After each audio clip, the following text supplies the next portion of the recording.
आप सब खैरियत से होंगे। उम्मीद है कि आपकी खैरियत हलावत करीब से मैं नेक चाहता हूँ। तो लेसन शुरू करने से पहले मैं आपसे एक चीज़ की वसीयत करता हूँ कि भाई आप अपना यानी कोविड-19 का पालन करें और गवर्नमेंट के साथ इसका ताउन करें कि भाई जो गवर्नमेंट जो भी इंस्ट्रक्शन दे रही है हमें उसके साथ पूरी तरीके से उसका ताउन करना चाहिए। अपने घर के अंदर हो चाहे बाहर हो तो हमें पूरा ताउन करना चाहिए। हाँ, खासकर अपने जो आसपास अपने जो कम्युनिटी है, जिस कम्युनिटी में आप रहते हो उन लोगों के साथ ज़्यादा तालमेल नहीं रखना, क्योंकि वहाँ पर अलग डिस्टेंस रखते हुए इस चीज़ को कायम रखना। तो इसी के साथ मैं आज का लेसन आपको 8th क्लास की देने जा रहा हूँ, जिसका टॉपिक है polling the king of games और सब टॉपिक है grammar work in text book के अंदर जो ग्रामर वर्क है। टेक्स्ट बुक के अंदर जो ग्रामर वर्क है वो मैं कहने जा रहा हूँ। पेज है इसका 39, पेज नंबर 39। तो आप अपनी बुक निकालें, यहाँ पर देखेंगे कि पेज नंबर 39 में कौन सी चीज़ यहाँ पर बड़ी है।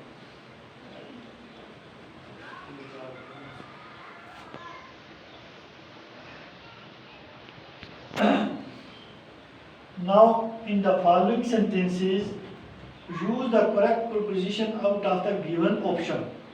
मैंने आपको प्रीपोजिशन के बारे में पहले लिखाया है कि प्रीपोजिशन यानी सेंटेंस के किस जगह पर इस्तेमाल हो जाती है, यानी नाउन से पहले भी होती है और बाद में भी।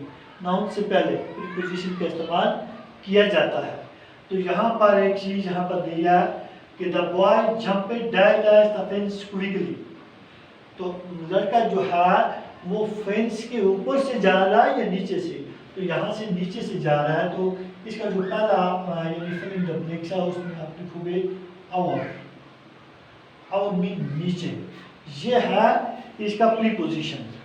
दूसरा पार्ट है द प्लेयर्स क्वार्रेल्ड, खिलाड़ी झगड़ रहे थे dash dash themselves on the play field, यानी आपस में, दरमियान हो गया, बिटवीन, अमंग भी हो गया, आपसी यानी आपस में। इसका यहाँ पर आएगा दूसरे का पार्ट, यहाँ पर दूसरे का आप लिखोगे अमंग। अमंग में एक दूसरे के दरमियान। बिटवीन का मतलब भी होता है दरमियान, लेकिन बिटवीन इस्तेमाल होता है गैप के लिए, यानी सेंटेंस के बीच में भी ये इस्तेमाल, बिटवीन को भी हम कर सकते हैं, लेकिन यहाँ पर अमंग का मोड इस्तेमाल किया गया है। तो द कोलीग्स को number 3, the colleagues stood dash dash me in my हाउर of grief. दोस्त जो मेरे दोस्त जो हैं वो खड़े थे dash dash me in my हाउर of grief, यानी मेरे किसके लिए, मेरी आमन के लिए, यानी किसके साथ, मेरे साथ खड़े हैं। तो साथ का इंग्लिश में क्या मतलब है, विद, WITH, विद। तो number 4 fill in the blanks जो है, नंबर 4 आप देख लीजिए, dog fell dash dash ditch, dog fell dash dash, यानी डिच के अंदर या डिच के ऊपर जो है वो गिर पड़ा। आप क्या लिखोगे, इनटू द, उसमें इनटू। और नंबर 5 जो है, we go to bed dash dash 11 PM, हम बेड पर जाते हैं कितने बजे, पर जाते हैं या में जाते हैं, हम पर जाते हैं। तो पर के लिए कौन सा बोर्ड आएगा, एट आएगा, पर के लिए एट आएगा। तो इसके साथ नंबर 6 जो है, she is living that like Delhi on March, she is living for Delhi, यहाँ पर आएगा फॉर, तो दिल्ली के लिए रवाना हो रही है।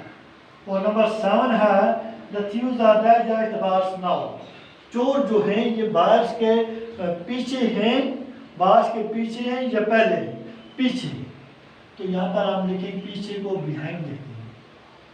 2 ऑप्शन दिए गए हैं यहाँ पर। और 8वां जो है, 8वीं के अंदर ये चीज़, I can not pass dash dash this book, I can not pass dash dash this book, I cannot part in this book, इस किताब में मेरा कोई भी हिस्सा नहीं है। अब दूसरी पार्ट जहाँ पर है 9 पर है कि रेन डाई डाई तफीर वो मैदान में दौड़ रहा है यानी खरगोश की तलाश में। तो अब क्या करोगे, यहाँ पर लिखा है इक्रास यानी पार करते हुए, ACROSS इक्रास हो गया पार करने के लिए। तो इसी के साथ हम आगे चलते हैं। इसी का दूसरा है, यहाँ पर क्वेश्चन है लिखा गया है, बहुत ही अच्छा क्वेश्चन है। यहाँ पर एक ऐसा यहाँ लिखा जाएगा। तो यहाँ पर एक क्वेश्चन है, यहाँ पर complete the following paragraph by filling the correct preposition. तो पैराग्राफ को करेक्ट प्रीपोजिशन को इस्तेमाल करते हुए यहाँ पर इसको फिल करना है। Toss and elected for bat.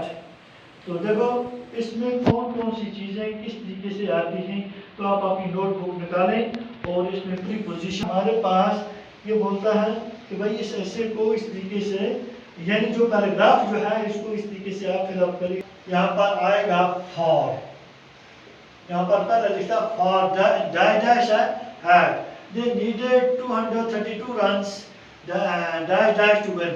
तो दूसरी ब्लैंक में आएगा 2।